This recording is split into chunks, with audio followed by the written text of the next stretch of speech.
going on. This is my identity. This is my Godot project called Tiger Town, and in it, I have started off with an identity project. So what I'm trying to do, and what I've done, it's done. It works now. Is I can log into this game. I can register for a new account and sign up with a username, email, password, and confirm the password. That then sends off and marks the new account as needing email confirmation and sends an email to the email address that was entered into the form. Then on first login, when that user logs in, because it's noted that it needs email confirmation, what happens next is that it will go and check and prompt the user to enter in their confirmation code to approve their email. Then it takes them to their login screen, which I've already done on this account, and lets them log in and log out. If they forget their password, they can put in either their username or their password, and that will then mark the account for password recovery or password reset and send them a new password and set a new password on the account. It really only stores the password hash, which is being encrypted. And then the user has to put in that new password when they go to log in, and that takes them to an account recovery scene where they can then set a new password. So all of that's built up along with the login mechanisms, and so I'll walk through kind of how I've coded all that in Godot using the HTTP request. And then I'm also going to do some refactoring. White Shampoo was really nice and graced my Discord with his presence recently and gave me a better function for my global here, where I'm parsing my header. So rather than actually go through and look for string key value pairs, I'm actually going and with White Shampoos, converting it to a dictionary from a packed string array and then accessing it through the dictionary. Tachi20 says, I would make an HTML and embed it in game. I hate making UI and engines. Yeah, UI is always something that I'm at the same page, and so a big challenge for me in Unity was always UI and Text Mesh Pro and dealing with user interface stuff. Not a big challenge, but part of it. So when I started my Godot journey, I started with UI, and that's kind of where I've been at, playing around with it. I've actually messed this one up pretty well. Not really messed it up too bad, except for I have two VBox containers. So whenever I want to adjust the spacing in like another scene, I have to go and jack this full of spacers to get it to pad out correctly. And I have to do it in both because I didn't nest both of these VBox containers together. It was when I first set it up, but I also copied and pasted this canvas on every other scene that I'm using. So like the login scene, same thing. Once I structured the registration form, which was the biggest form with the most fields, I copied that canvas layer node into every other scene and just removed the fields that I didn't need, because the registration needs username, password twice, and email. So if you're going to log in, I just need username and password, copy, and then remove those VBox containers. They worked out really good until I realized how I built the original, and I should have merged these together. So that's on me. If I did this over again, which I'm too lazy to redo now, but if I were to redo it over again, I would probably move these two things together, as long as I could keep the horizontal layout correct here, which all these little labels have they're justified to the right, which I could probably do. I could fix this right now if I wanted, but I'm not doing that today. Making UI in the engine is always an exciting thing. This is all the UI components here for this login form, for sure. So I'm going to talk a little bit about the backend real quick, though, and how this all functions and works. So, because when I hit play here, this really logged me in when I just logged in, and I'll show that. I'll log in again real fast, but we can go through and look at the data for all of this and how this is functioning. And I'm also stamping a login date. So you can totally see my password here too, because I'm dumping it, but I don't care because I'm the only one with the client right now. And I'll change it later. But over here, so this is Microsoft's Power Platform, which is a no-code, low-code solution for businesses.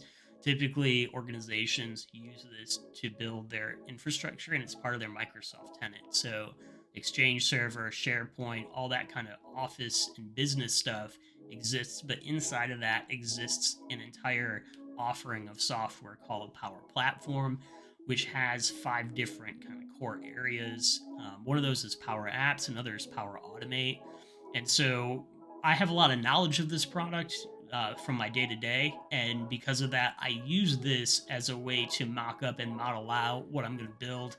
And then later on, I can change out the endpoints and point it to Azure Logic Apps if I want. If I need to scale this out more, I can use a SQL database backend. But it's completely decoupled, and by starting in here, it gives me the opportunity to then refactor and swap out different architecture later on. But this gives me the ability to really quickly make changes and alter design ideas before I've committed to such a large undertaking in infrastructure and so on. So that's why I choose this. I have a dedicated environment called Twitch, which is only a production environment, but typically I'd have prod and dev, and I could do refreshes and have automated deployments and stuff like that, which is way more than what I need for this project. So I'm only using just a single production instance that's called Twitch in my environment.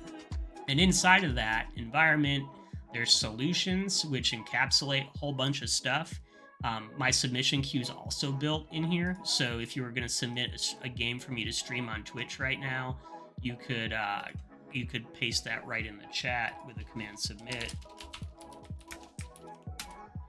and that would post directly in here instantly as a new submission if everything was working right. But right now it's turned off, so you get a 502, so I'm not streaming game champions.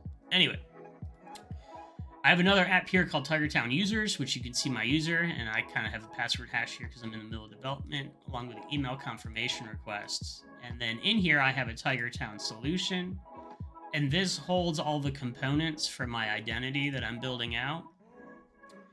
I have a table for users, and I have a table for email confirmation requests.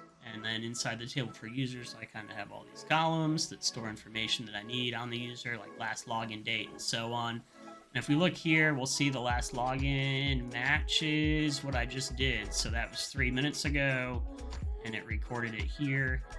And to show how that happened, we have these cloud flows. These are all automated web services or endpoints or other automations that are built inside the Power Platform that are handling both the HTTP requests from the Godot engine. So when I click the login button here, it's posting the username and the password to this login flow.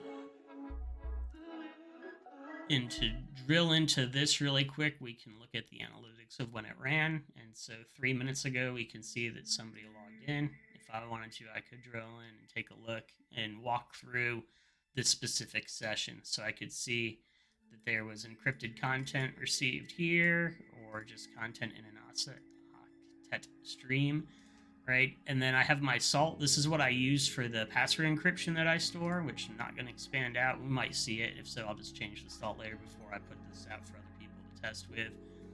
I composed the JSON off the octet stream, and so we get the password and the username here, and then I parse that with my schema that I've designed, that I wrote in here, so that's just telling that the username should be a string, the password should be a string. I then hash encrypt the password with SHA-256, and I append to it some salt that I get. And then from that, I query the user table to see if the hashed password and the username match. And if that hashed password matches, it'll return back a result. If not, it'll respond back that there was no match.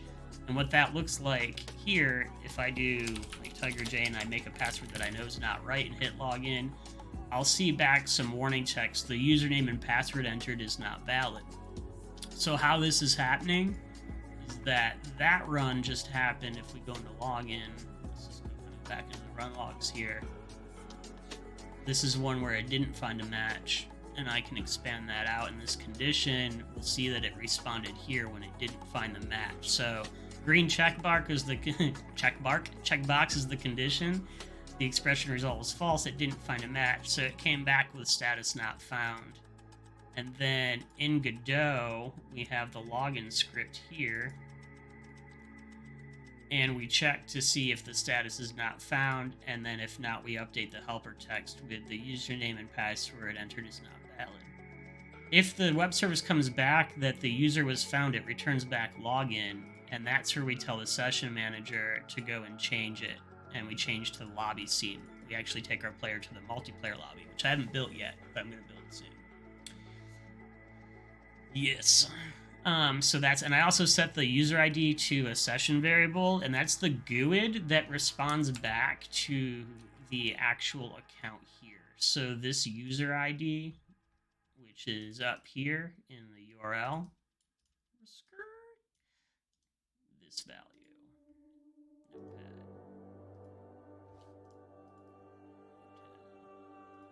Notepad with tabs is so weird.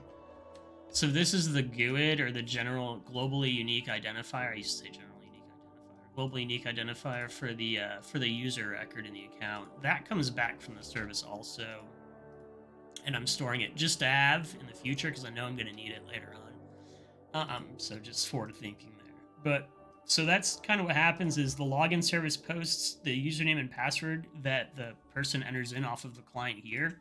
It posts it on a secure 443 port under HTTPS, so the web traffic is, encrypted going out off of the client. And then once that data is received by the web service, it's then hashed using the same salt and hash or encryption that was set during its initial saving. So it re-encrypts it the same way of when it was stored when the user first set up their account. And then it compares that encrypted value with the encrypted value that's stored inside the environment. I don't store any passwords. Typical best practice is to never store passwords. The only thing that's stored in the data store is the hashed and encrypted value of the password with its salt that the person entered in. So if the database is ever compromised, they might get all the usernames, but they will not get all the passwords for the accounts on the platform. They'll only get the encrypted value, which, without knowing the salt or the encryption method that was used, which you can see here, it makes it a lot harder, right? And if they don't watch these Twitch videos, then they might not know what encryption I'm using. So that's how all that works. And this is the response. So the response here is not found. And then the other alternative response here, which if I just click in the edit, I could edit this in real time. This is the login service. But the other response that could come out is down here, and that is to confirm, right? Or to log in, right? And that's with the ID, or to reset.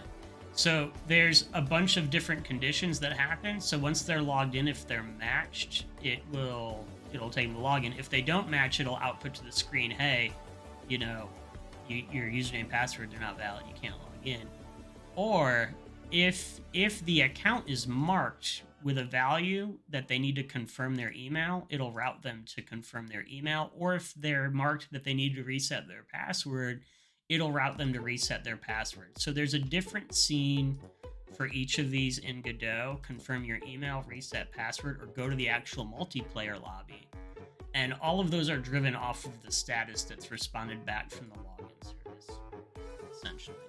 Tomlo Games asked me, how am I doing today? I'm doing great. I got a brand new stream set up. I'm really excited about it. It's really fun. I got a cool new wallpaper.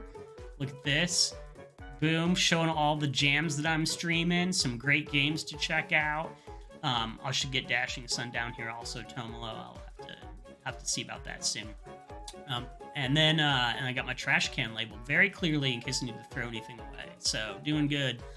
And I'm just kind of going over my Godot identity management code now, and I'm going to start to refactor it once I get done blabbing about it forever and walking through how it all functions and works. But for the most part, whenever you create a new Power Automate Cloudflow in the Power Platform, after you save it, it'll generate a URL. You can secure it for anonymous access, or you can secure it to the Microsoft account where they would actually need a Microsoft account to access that API, so on. So this all gets generated once you save, and then also you can determine which HTTP verb that you want the web service to receive on. There's limits and stuff. Like I said, if I was going to take this and turn it into a production game, I would most likely decouple and point all of these to Azure services or Azure Logic Apps and a SQL backend instead of a Dataverse table. But again, to build a game really quickly and to experiment, if I need to come in and change something with this web service, I can really quickly click and configure and alter it in a way that doesn't, take me a lot of time. And then I can get back into doing what I love, which is working on my game.